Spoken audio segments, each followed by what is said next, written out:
عليكم ورحمة الله وبركاته إن الحمد لله والصلاة والسلام على رسول الله وعلى آله وأصحابه أجمعين أما بعد সম্মানিত ভাই ও বোনেরা, আজ আমরা আলোচনা করব সেই ভয় নিয়ে যে ভয় একজন মুমিনের হৃদয়কে জাগিয়ে রাখে, যে ভয় মানুষকে গুনাহ থেকে দূরে রাখে। তা হলো পরকালের ভয়, আখিরাতের ভয়। আল্লাহ তাআলা কোরআনুল কারীমে সূরা হাস 1 নম্বর আয়াতে জানান দিলেন, ইয়া আইয়ুহান নাসুত্তাকু রাব্বাকুম ইন্না যালজালাতাস সাআতি শাইউন আযীম।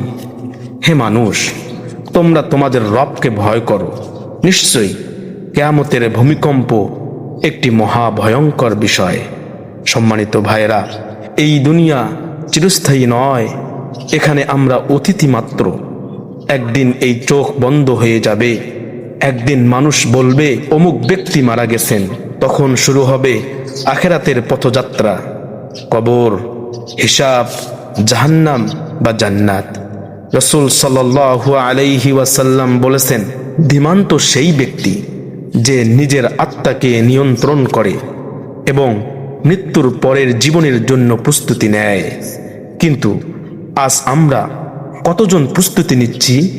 আজ আমাদের ভয় দুনিয়ার চাকরিতে, মানুষের রাগে, কিন্তু আল্লাহর রাগে নয়। ভয় পাই মানুষ কি বলবে, কিন্তু ভয় পাই না আল্লাহ কি বলবেন। ভাইরা আমার, এক মুহূর্ত চিন্তা করুন, যদি আজ মৃত্যু এসে যায়, আমরা কি প্রস্তুত? আমাদের আমলনামা কি ডান হাতে নেওয়া হবে? আমাদের আমলনামা কি ডান হাতে দেওয়া হবে নাকি বাম হাতে? আমরা কি জান্নাতের পথে যাব নাকি জাহান্নামের দিকে ধাবিত হব? আল্লাহর নবী সাল্লাল্লাহু আলাইহি ওয়াসাল্লাম প্রতি রাতে কেঁদে দোয়া করতেন। আল্লাহর নবী সাল্লাল্লাহু আলাইহি ওয়াসাল্লাম প্রতি রাতে কেঁদে দোয়া করতেন, হে আল্লাহ, আমাকে কবরের আযাব থেকে রক্ষা করুন।